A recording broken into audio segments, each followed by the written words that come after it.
Welcome to Hawaii's Best podcast, where we help you prepare for your next trip to Hawaii. Discover the experiences, businesses, and stories that make Hawaii the Aloha State. And now, your host, Brian Murphy. Aloha and welcome to episode 56 of Hawaii's Best, where we help prepare you for your next trip to Hawaii. I'm your host, Brian Murphy, the owner of Hawaii's Best, and we help you discover the Aloha State. And in the ever-changing world of travel updates, big news came out this week for the island of Kauai. And as of April 5th, 2021, Kauai has rejoined the state's Safe Travels program. And this means you can now travel to Kauai and bypass the 10-day quarantine, granted that you tested negative for COVID 72 hours prior to your final departure flight. And we covered Hawaii's Safe Travels program on a previous episode and how to navigate it. So be sure to listen to that after this episode or save it for a later time. You can just go to hawaiisbesttravel.com/episode 50 to listen to that. We'll also link that below wherever you are listening. And if you listen to the last few episodes, you've probably noticed a theme going on. Not only do we want to help you travel to Hawaii by, highlighting some of the best places to eat, stay, what to do, what not to do, and all those good things, best beaches, best hikes for family, stuff like that, and how to experience the amazing culture above all else. In addition to that, we want to help prepare you for what to expect, meaning there are some things you want to be aware of, things to do, things not to do. And back in late 2018, the Island of Hawaii Visitors Bureau and Hawaii County announced the Pono Pledge. And today we're going to unpack everything you need to know about the Pono Pledge, what it is. But here's a reason behind the Pono Pledge from Ross Birch, the IHVB Executive Director. The island of Hawaii is one of the most geographically diverse and awe-inspiring places on the planet. And it is our kuleana, or responsibility as an island community, to encourage Pono practices so that it remains that way for future generations. By committing to this pledge, residents and visitors are acknowledging their responsibility to have respect for place, no matter where you are. So in talking with the Island of Hawaii Visitors Bureau, and as travel has reopened, it made sense to talk more about the Pono Pledge, especially right now in this moment. So on this episode, I am joined with Frecia Ceballos and Lauren Manuel. Frecia is a tourist specialist who has a huge passion for helping Hawaii thrive by promoting healthy communities, maintaining strong culture, and protecting natural resources. And Lauren is vice president of sales for a destination management company and helps people experience the islands fully, with a special place in our heart for Hawai'i Island. They're going to help me unpack the importance of the Pono Pledge, what it is, and how you can take the pledge. If you want to follow along, you can go to ponopledge.com right now and take a look at what we're going to cover. And you can take the pledge at the end of this episode. Would highly encourage you to do that. Or as we're, kind of discussing the pledge. And if you want to take that, that would be awesome. It's free to do. It's more about just kind of educating ourselves what the Pono Pledge is and why it's important and how we can pass that on for generations. All right. So why don't we go ahead and head over and talk story with Frecia and Lauren from the Pono Pledge Initiative.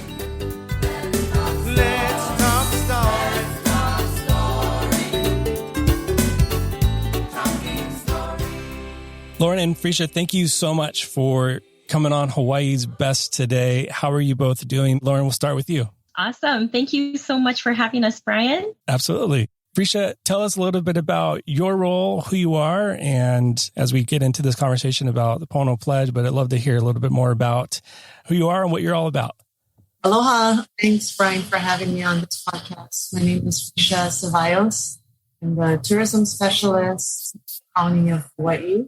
I've been in this position for about 7, going on 8 years now, but I've been in the county for 12 years. I'm a Hilo girl, born and raised. What drives a lot of the work I do in the visitor industry is my passion for helping our communities thrive, not just survive. And that's also our mayor's mantra, but it's also looking at ways we can promote and maintain healthy lands and healthy communities.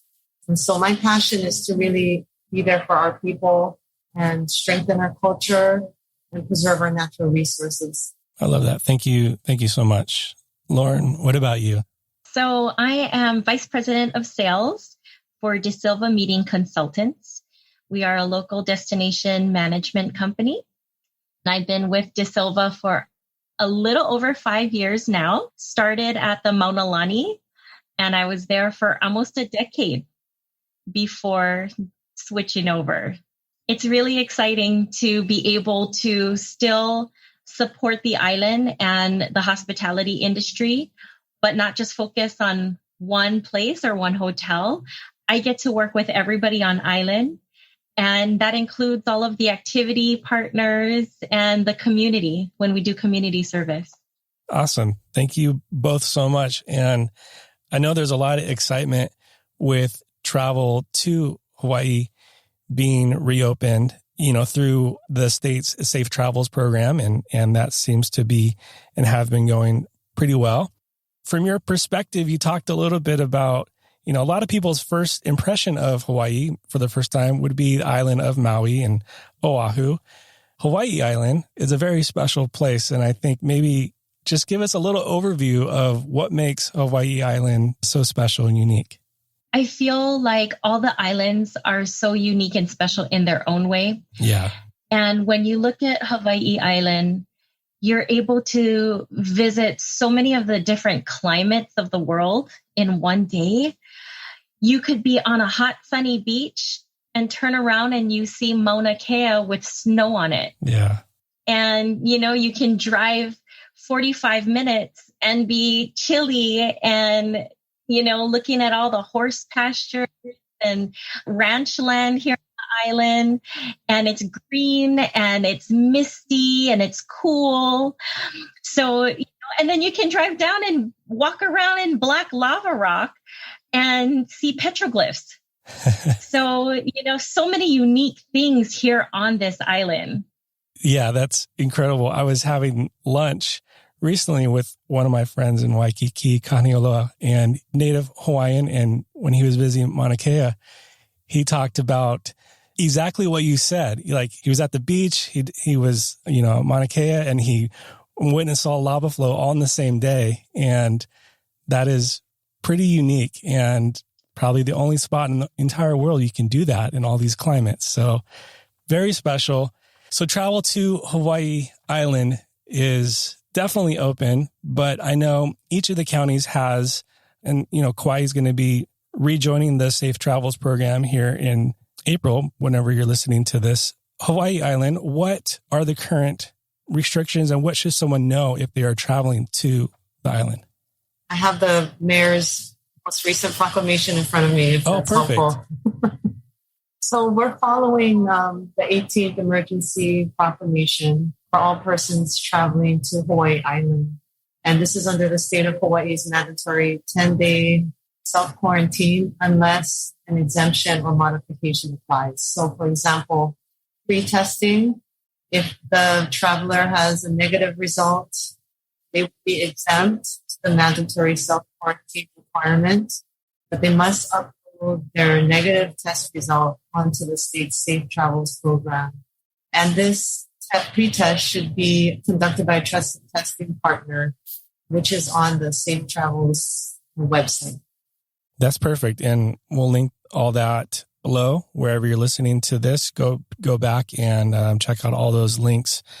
HawaiiCovid19.com is the most up-to-date and official info. I know there are a lot of postings and blogs out there trying to, have their own spin and definition of how to, but the state has done a great job of kind of compiling everything on that website. So take advantage of that. Today we're talking about the Pono Pledge. Wonder before we can dive into that, maybe just to be able to define Pono and start there and the importance of why even have this pledge and have this conversation around it. So let's start with, what does Pono mean? Yeah, so Pono is being righteous and in that sense being morally correct. And the word we would love to share when we think about being Pono is to be mindful. Just thinking about, really how would we want to be treated, and we're going to be treating people the same way. So same thing, if you invite somebody into your home, you would hope in Hawaii, they take off their slippers before entering, because it's part of the culture. And if they don't know, they will learn, and then they will do. So that's just one small example of, really just being mindful. I think that's super important, is no matter where you're traveling to, is to be mindful of the environment and the culture you're traveling into. And why is it important? That might be kind of maybe an ignorant question, but a simple question I think a lot of people traveling to the island might have, like, why even have this initiative? Yes, I think a big reason would be safety.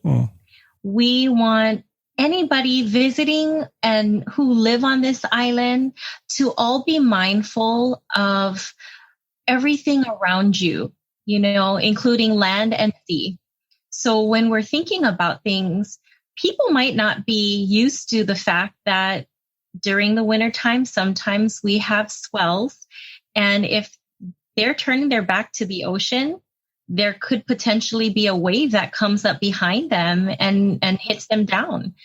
Or if it's raining in the mountains and they are, taking pictures next to a stream, if they're swimming in the stream, they may not know that a flash flood could be coming. So we want to keep local residents and visitors alike safe.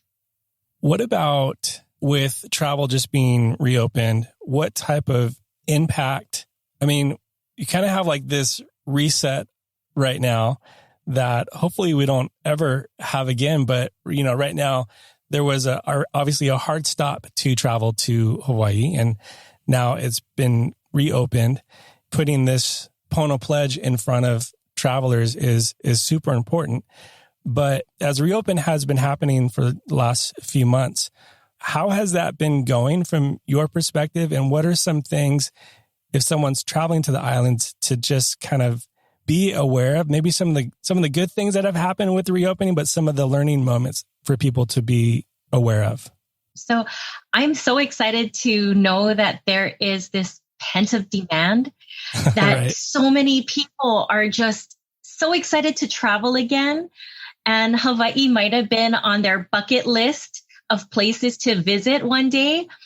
And once you tell somebody, stop travel, you can't travel, I think even more so people are going, once I can travel again, I want to get that bucket list vacation.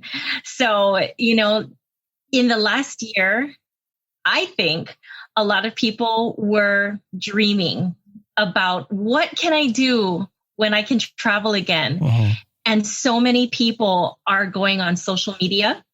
They are looking at posts. They are clicking on hashtags and they're going, oh, I want to eat at all these places. I want to visit all these places. I bought a selfie stick so that I can take pictures and post them and hashtag it the way I've been looking at it all these months, which is awesome. We're so excited that other people are excited to visit.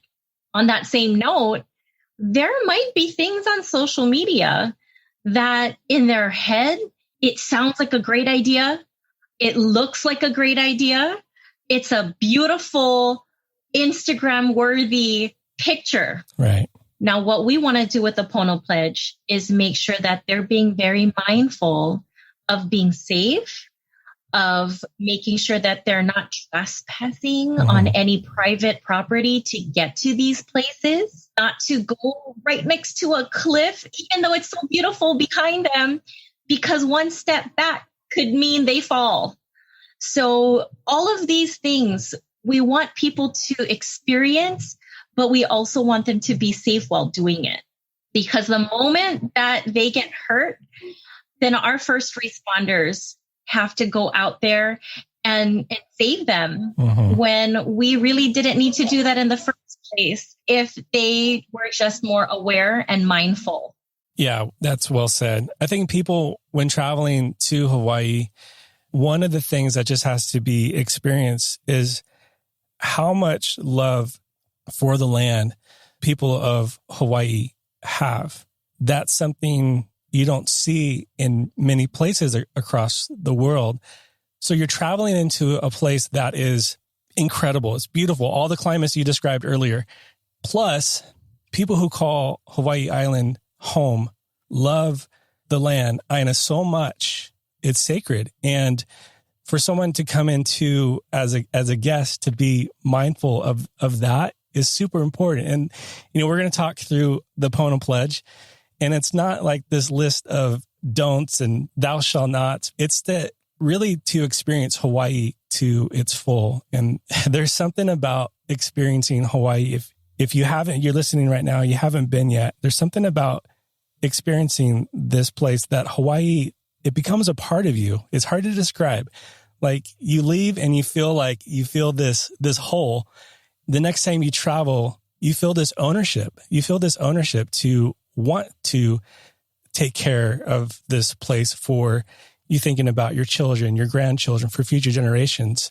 It's all of our responsibility to preserve and to make better than it is. So I think this might be a good segue talking into what the Pono Pledge is. And we're going to talk through the different 9 elements of it briefly. The first element in the Pono Pledge is I pledge to be Pono. We talked about what that word is, righteous, mindful, on the island of Hawaii. And Lauren, you kind of already spoke into that, but anything else you would want to add to that first one? Yeah, it's not just visitors, it's residents. Right. So we want to make sure everybody is being Pono on the island. The second one is I will mindfully seek wonder, but not wander where I do not belong. And you touched on that a little bit, but maybe we can expand on that a little bit more. And I know you talked about social media in general. And one of the things that we try to be super mindful on Hawaii's Best when we're posting images is we're not posting images of, for example, the infamous hike on Oahu, East Side, Stairway to Heaven. Like that's an illegal hike. That's super dangerous, that a lot of people want to get that shot, but not at the extent of damaging the land further, and not the extent, county there just, had like 93 citations in one day or something like that. So it's not worth it. There's so many more places that you can wander. Maybe this might be a good spot to talk a little bit about what are some of those spots on Hawai'i Island. But Lauren, maybe unpack the second element for us. That was such a perfect example, Brian, because I knew exactly what we were talking about as soon as you said that. Right. But Hawai'i Island also has a lot of these places. So, for example, a big one, Kilauea, our volcano.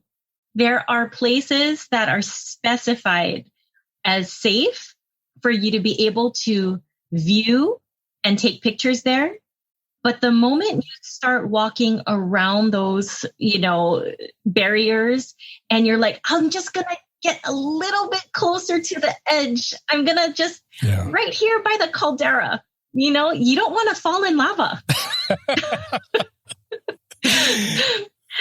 So that is a very good example of mindfully seeking wonder on our island, but do not wander where you don't belong.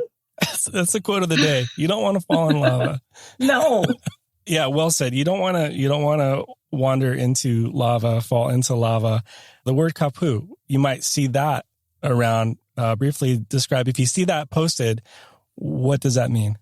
Basically, it's private property and you don't belong there. So a lot of times people will look around and go, wow, I see this guava tree, or I see all of these beautiful horses right there, and I just want to get a little bit closer to take some pictures or to pick some fruit. But if you see a kapu sign, that just means, you know what? Don't pass this sign. It's private property. Please don't come on this property. And could be for multiple reasons, also for safety. There's a lot of cattle on this island. So, just kind of keeping in mind that even though it might not look like private property, it is. Right. I think that's the one thing about Hawaii is the signs have meanings. Like they're purposely, like even talking about the beaches, don't swim here. And like to heed those warnings, especially in Hawaii is super important. All right. Next one. I will not defy death for breathtaking photos, trespass, or venture beyond safety. You've talked about that, but is that a real thing? I mean, are there people who die every year trying to get these shots? Die or just get hurt. Yeah. Whether it be serious or a little bit. Number one, we don't want anybody getting hurt. That is not the way that you want to spend the rest of your time here on island in an emergency room or hospital. You want to be able to enjoy your time here. And also, like I had mentioned before, our first responders. Yeah. We want to make sure that everybody's keeping safe, including the people who are there for emergencies. If we don't have to put ourselves there in the first place, then we don't put them there. And resources are so limited on island. It's important that these first responders are responding to those emergencies that are of priority and not these things that could have been easily prevented. Yeah. Yeah. Okay. I will, Malama, care for land and sea and admire wildlife only from afar. Let's talk a little bit about that word, Malama, a little bit, and then what about land and sea should we care for? Pretty much everything. You want to be able to take care of everything that you encounter. And some people might not know about the nene goose and the Hawaiian gray sea turtles, the Hawaiian monk seal. So although it might look so cool to get a picture just touching the seal or touching the turtle, people might not know you're not supposed to. And there are reasons for that. So we just want to be mindful of keeping our distance. You can look at them. Yeah. It's beautiful. But also, people don't want to swim right up to a humpback whale. Some good examples of wildlife you should only admire from afar. Right. Don't fall in lava. Don't swim up to humpback whales. Yeah. Yep. Love it. Talking about to only, 20 feet? If you go to the Pono Pledge website protected species page, they've got all the information on what are protected species and how to appropriately view them and interact with them. Love that. Thanks, Frecia. We'll link that below as well. And the next one, molten lava will mesmerize me, but I will not disrupt its flow. Does that happen? Pretty much one way you can disrupt the lava flow by getting too close. Right. And we never want that to happen. Right. But, again, it's one of those things where it's beautiful from afar. Yeah. And our Volcano National Park staff, they do a great job making sure that it's daily, tracked and barriers are moved where if one place there's lava coming out and it's getting too close to the visitors, center for viewing, they will move it. Just really embrace whoever is in charge of that area and be respectful and know that they're trying to keep us safe. Right. And on that topic, where can you see lava flow? What's current right now? My best place would be go to Volcanoes National Park. Yes.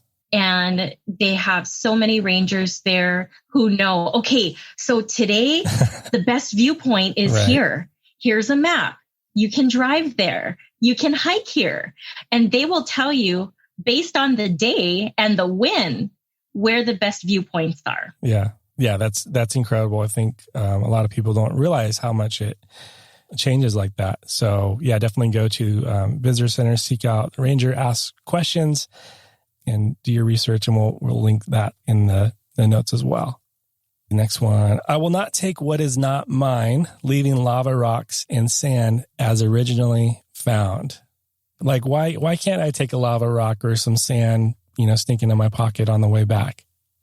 This really comes down to respect. You might have heard some stories of people taking lava rocks home with them or black sand and encountering some negative things when they went back home. Mm-hmm.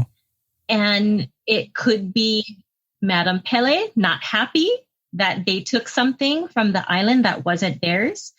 And a lot of times, a lot of the hotels will tell us, there's guests that put it back in a box and mail it back and say, this is where I got it. Please put it back. But more so than anything else, it's just respect. You go into somebody's home, you don't take something and without asking. Mm-hmm. So that is the main reason behind not taking lava rocks, not taking sand. It's there. You can take pictures of it. You can enjoy it for its beauty, but don't take it home. Yeah, that goes back to leaving it better than we found it and preserving for generations.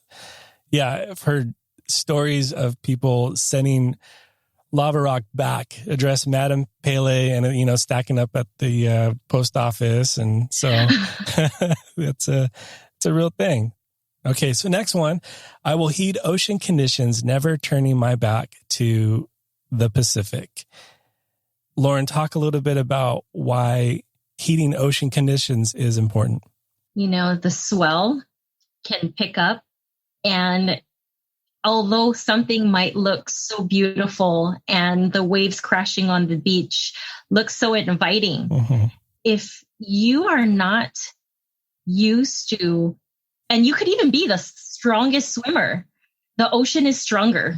And just be very mindful that when you get into that ocean, you want to be able to make sure that you're safely swimming.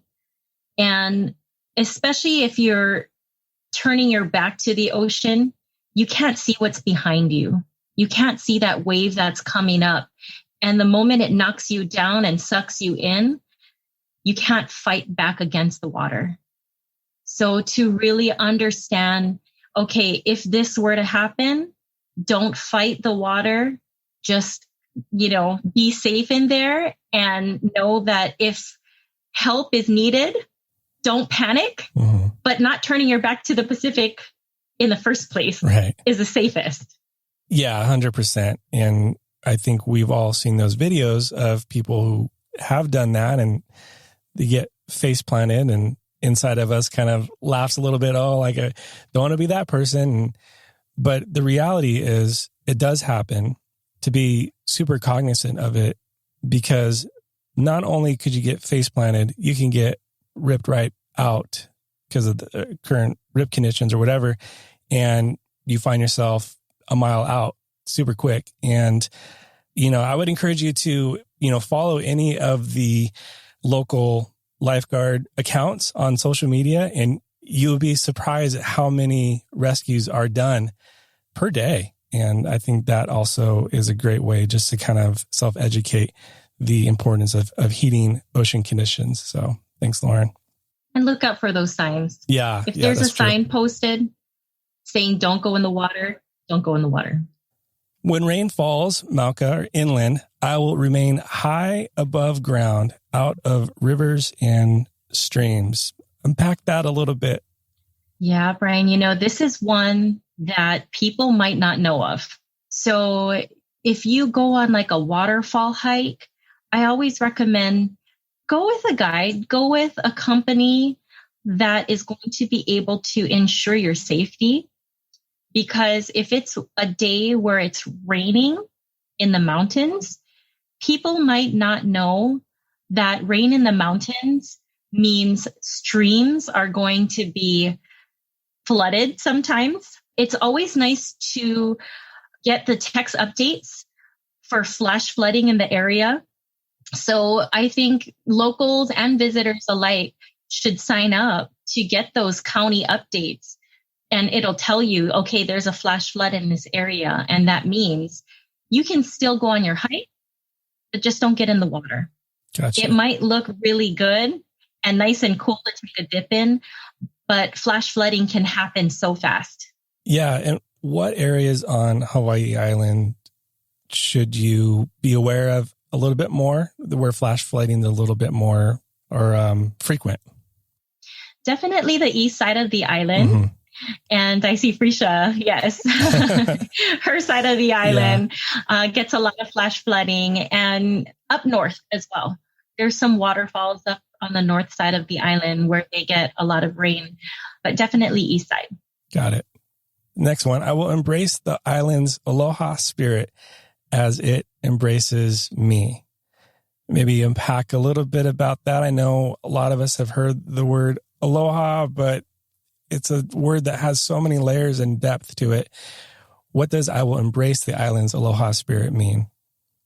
You know, Brian, I think you touched on this earlier about Hawai'i Island just being so special. And I've heard it from so many people. They say, as soon as I step foot off of the airplane, it's like Hawaii hugged me. There's, you know, they're embracing that aloha spirit, because the moment you get to the island, it's already embracing you. And it's in the culture, it's in the people, it's in the land, it's in the ocean, it's everywhere around you. And I think if you come to the island with that mindset of, I'm going to have aloha spirit, I'm going to treat other people the way I would love to be treated, you're going to get that same in return. People are going to embrace you. They're going to share that aloha spirit. So if you give aloha spirit, you're going to get aloha spirit. Mm. And that's through the people and the island. Frecia, I'd love to hear a little bit about what that means to you. I think, to echo Lauren, think of when you visit Hawai'i Island, think of it as visiting somebody's home. And how would you like your home to be visited?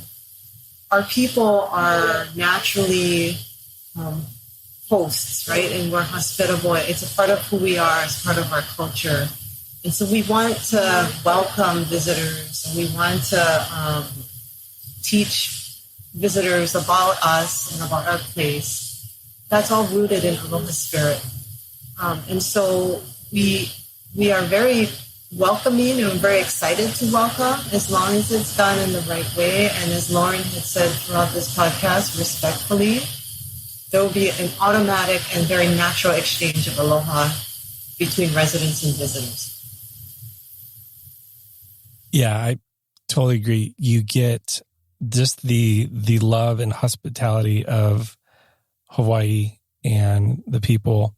You get so much more back. I mean, if you humbly respect and give, you will receive so much love in return that, like I mentioned at the start of this episode, Hawaii will go with you. That's what it's about. And it's about kind of instilling that ownership and love for the land and the people.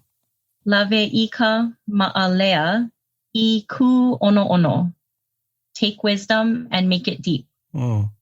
And really that kind of sums up everything with what we talked about. Yeah. Yeah. And, you know, I would like to share a couple of examples of this. So some of the groups that come to Hawaii, they ask, what can we do? We want to do a community service.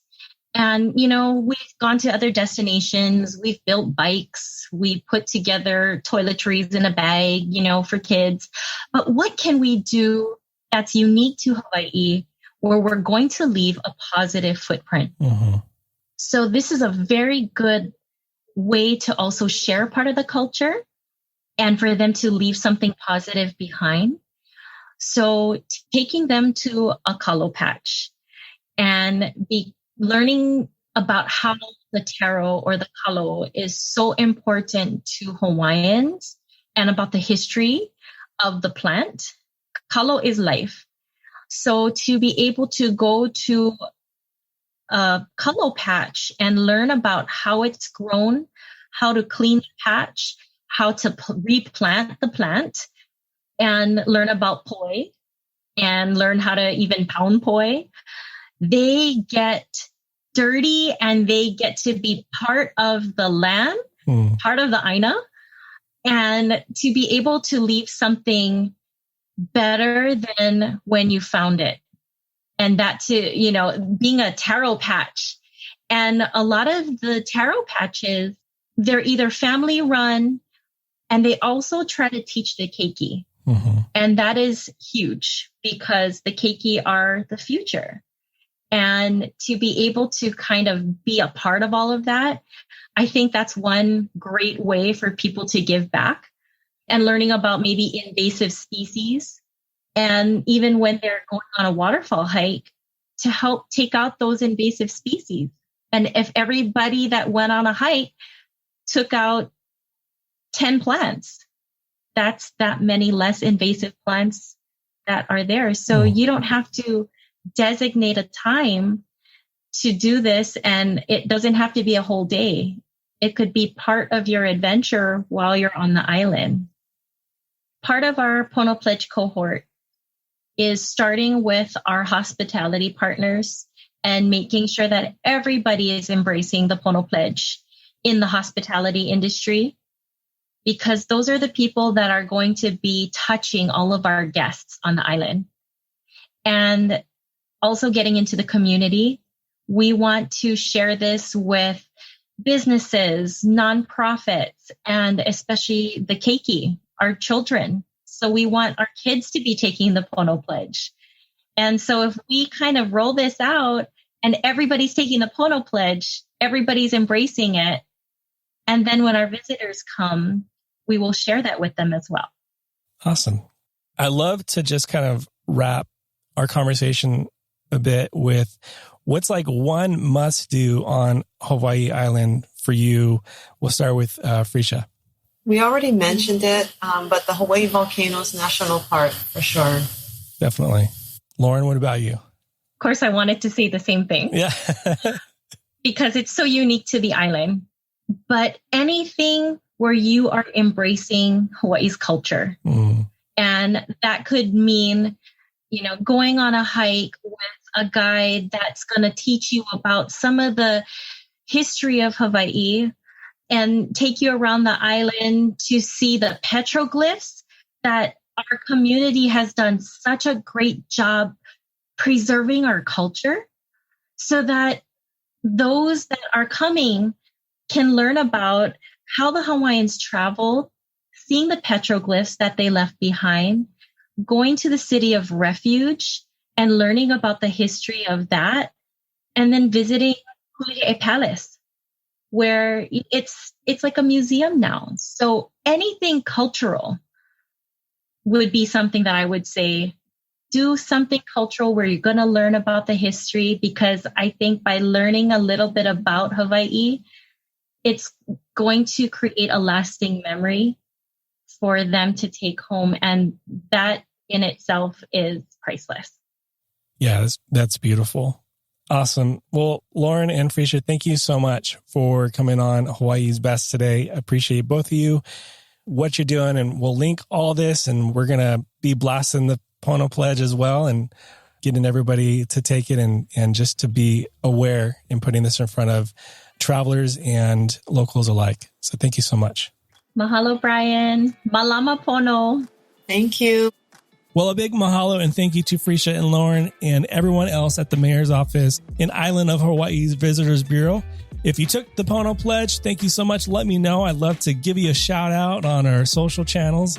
You can email us at contact@hawaiisbesttravel.com. And if you haven't taken the pledge, again, you can go to ponopledge.com and take it today. Well, thank you again so much for your time and listening today. I truly appreciate you. And if you're planning on traveling to Hawaii soon, thank you so much for doing that responsibly and safely. You're going to have the time of your life.